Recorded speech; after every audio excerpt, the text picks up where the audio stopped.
Hello மக்களே, பரணி சண்முகம் செம இன்ட்ரெஸ்டிங்காக போயிட்டுருக்கு. ஸ்பெஷல் அப்பியரன்ஸில் மாறனும் வீராவும் அந்த இடத்துக்கு வராங்க.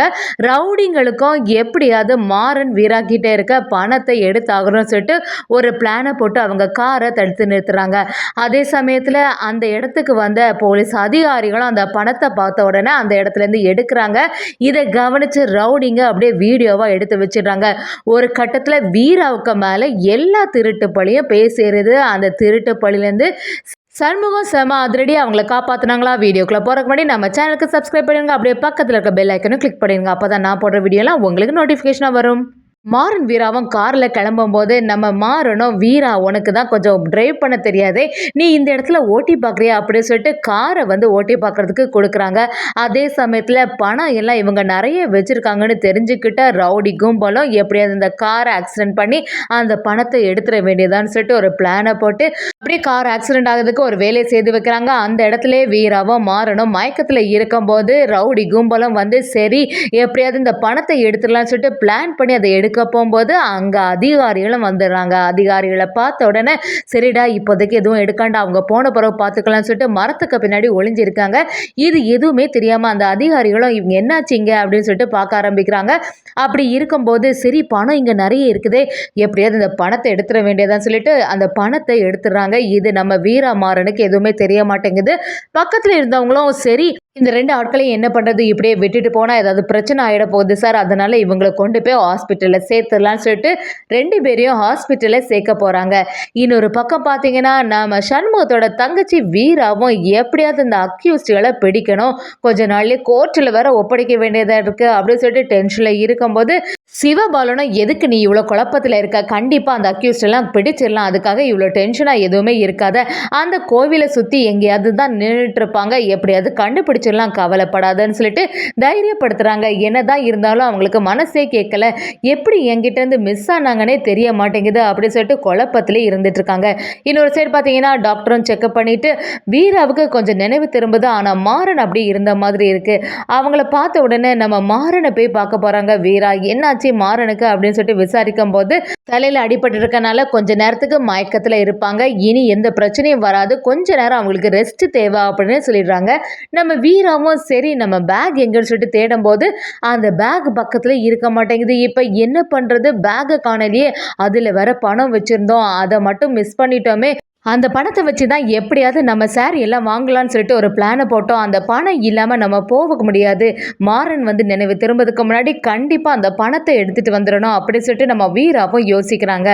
வீராவும் அந்த இடத்துல போய் கேட்கும்போது எங்கே தேடியும் பணம் காண மாட்டேங்குது. ஒரு கட்டத்தில் வீராவுக்கு புரிய ஆரம்பிக்குது, அந்த அதிகாரிகள் மட்டும்தானே நம்மளை இந்த ஹாஸ்பிட்டலில் சேர்த்தாங்க, அவங்கள்ட்ட விசாரித்தா நமக்கு எல்லா உண்மையும் தெரியும்னு சொல்லிட்டு கிளம்புறாங்க.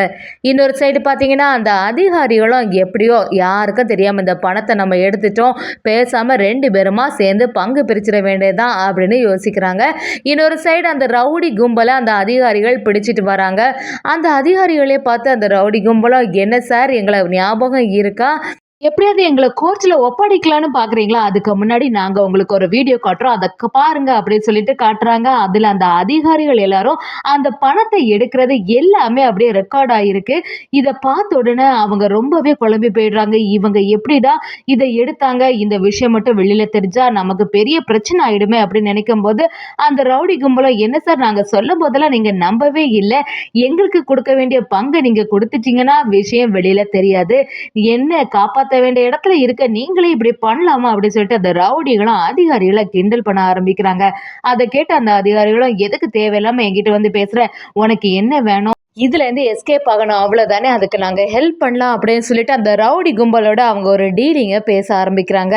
அதே சமயத்தில் இந்த வீராக்கோ மேலே எப்படியாவது பழிய போடணும்னு சொல்லிட்டு அந்த அதிகாரி அந்த ரவுடி கும்பல் மேலே நான் சொல்கிற மாதிரி நீ கேட்டியன்னா உனக்கும் எனக்கும் நான் பங்கு பிரித்து தருவேன், அது மட்டும் இல்லாமல் இந்த கேஸ்லேருந்து நீ தப்பிச்சுக்கலாம், அந்த வீரா இருக்கல அவளுக்கு மேலே பழிய போடணும்னு சொல்லி வச்சிடுறாங்க.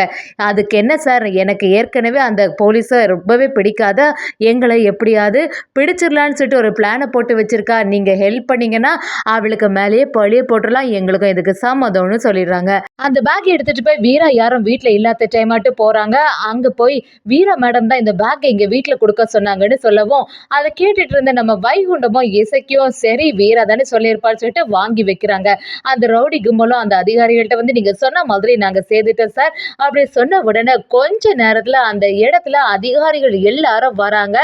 இந்த வீரா யார்கிட்டயோ பணத்த வாங்கி அந்த ரவுடிங்கள எஸ்கேப் ஆக வச்சுட்டாளாமே அப்படின்னு விசாரிக்கும்போது வைகுண்டமும் என்ன சார் பேசுறீங்க? என்னோட பொண்ணெல்லாம் அப்படி செய்யவே மாட்டா. அவ ரொம்பவே நியாயம் பேசக்கூடிய ஆளு. அவ எதுவுனாலும் நேர்மையா தான் இருப்பா. அவள பத்தி ஒரு தப்பான விஷயமும் நீங்க என்கிட்ட சொல்லாதீங்க அப்படின்னு கேட்ட உடனே, எங்க பணம் எல்லாம் எங்க இருக்கு? அப்படின்னு கேட்குறாங்க.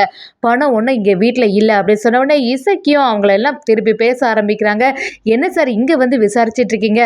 வீரா எல்லாம் அப்படிப்பட்ட ஆளு கிடையாது. நீங்க இந்த மாரி செய்யாதுங்க. இத்தனை வருஷம் அவன் டிபார்ட்மெண்ட்ல இருந்துட்டு உங்களுக்கெல்லாம் இது தெரியாதா? அப்படின்னு சொல்லிட்டு அவங்கள திட்டும்போது, அந்த இடத்துல வந்து கண்டிப்பா இந்த வீட்ல நாங்க செக் பண்ணி பார்க்கணும் அப்படின்னு சொல்லும்போது, நம்ம வைகுண்டமும் விடுற மாதிரி இல்ல. இந்த வீட்ட எதுக்கு செக் பண்ண போறீங்க? எங்ககிட்டலாம் எந்த பிரச்சனையும் இல்ல அப்படின்னு சொல்லும்போது, அத கேட்குற மாதிரி இல்ல அதிகாரிகளும் அந்த இடத்துல இருந்து அந்த பேக் கிடைக்குது. ஆமா, ஏதோ இல்லன்னு சொல்லிட்டு இருந்தீங்க. அப்ப இந்த பேக்ல என்ன இருக்கா? அப்படின்னு சொல்லிட்டு தொறந்து பார்க்குறாங்க. அதுல நெறைய பணம் இருக்குது. இத கொஞ்சம் கூட நம்ம வைகுண்டமும், இசைக்கும் எதிர்பார்க்கவே இல்ல. இது எப்படி இங்க வந்துச்சுன்னே தெரிய மாட்டேங்குது. இது வீரா ஒண்ணும் கொண்டு வரல. வேற ஒருத்தங்க தான் 2 பேர் எடுத்துட்டு வந்தாங்க அப்படின்னு சொன்ன உடனே, வேற யார் எடுத்துட்டு வந்தாலும் இந்த பணம் இங்க இருக்கு. அது மட்டும் இல்லாம இவ்ளோ பணம் வீராவுக்கு ஏது? கண்டிப்பா அவ தான் பணத்த வாங்கிட்டு அந்த ரவுடிங்களுக்கு ஹெல்ப் பண்ணியிருப்பான்னு சொல்லிட்டு ஒரு குற்றத்த நம்ம வீராவுக்கு மேல வைக்கிறாங்க. இத கொஞ்சம் கூட வீரா எதிர்பார்க்கவே இல்ல. நம்ம இசக்கியும் எவ்வளோ சொன்னாலும் அத கேட்குற மாதிரியே இல்ல. ஸ்டேஷன்ல வந்து அந்த அதிகாரியும் வீரா கிட்ட வந்து என்ன ஏதோ நேர்மையானவ மாதிரி நடிச்சிட்டு இருந்த இப்ப என்ன ஒரு சம்பவம் நடந்திருக்கு பாத்தியா? நீ தானே இந்த பணத்தெல்லாம் வாங்கிட்டு இப்படி செய்திருக்க. எவ்வளவு தைரியம் இருக்கணும் உன்னையெல்லாம் இனி இந்த ஸ்டேஷன்லயே ஏத்தக்கூடாது அப்படின்னு சொல்லிட்டு வீராவை திட்ட ஆரம்பிக்கிறாங்க. இத தெரிஞ்சுக்கிட்டு நம்ம சிவபாலனும் என்ன சார் தேவையில்லாம நீங்க இவளை திட்டிட்டு இருக்கீங்க. அவ மேல எந்த பிரச்சனையும் இல்ல. அவ பணத்தை எடுத்தான்னு சொல்லிட்டு என்ன ஆதாரம் உங்களுக்கு இருக்கு அப்படி கேட்ட உடனே வேற என்ன ஆதாரம் வேணும்? அதான் அந்த பணம் அவளோட வீட்ல இருந்து தானே எடுத்தது. அது மட்டும் இல்லாம 2 பேர் வந்து இந்த பணத்த குடுத்தாங்கன்னு வேற எல்லாமே சாட்சியெல்லாம் பக்காவா தான் இருக்கு. அப்படி இருக்கும்போது இந்த வீராவ சந்தேகப்படாம பின்ன என்ன செய்வாங்களாம்?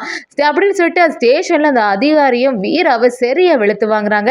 இதெல்லாம் தெரிஞ்சுக்கிட்ட முத்துப்பாண்டியும் அந்த இடத்துக்கு வர்றாங்க. என்னல விட்டா ரொம்ப ஓவரா பேசிட்டு இருப்பா போல. வீராவுக்கு மேல எந்த தப்புமே இல்ல. கண்டிப்பா அவ இந்த மாதிரிலாம் செய்யக்கூடிய ஆளே இல்ல. எனக்கு ஏதோ உன் மேல தான் சந்தேகமா இருக்கு. நீ தான் கண்டிப்பா வீராக்கா மேல பழிய போடுறேன்னு சொல்லிட்டு இப்படியெல்லாம் செய்திருப்ப. எவ்வளோ தைரியம் இருக்கணும். ஒழுங்கு மரியாதையா உண்மையை சொல்லிடான்னு சொல்லிட்டு அந்த அதிகாரியோட சட்டையை பிடிச்சு நம்ம முத்துப்பாண்டி கேட்குறாங்க. அது மட்டும் இல்லாம ஒரு கட்டத்துல சண்முகத்துக்கு இந்த விஷயம் தெரிய வருது. சண்முகம் விட்டு வைப்பாங்களா? கண்டிப்பா வீராக்கா மேல எந்த தப்புமே இல்ல அப்படி சொல்லிட்டு அந்த வீடியோ ஆதாரத்தோட யார் அந்த பணத்தை எடுத்தோன்னு சொல்லிட்டு சண்முகம் தன்னோட தங்கச்சி வீராக்காக செம அதிரடியா வந்து உண்மையை நிரூபிச்சிட்டாங்கன்னே சொல்லலாம்.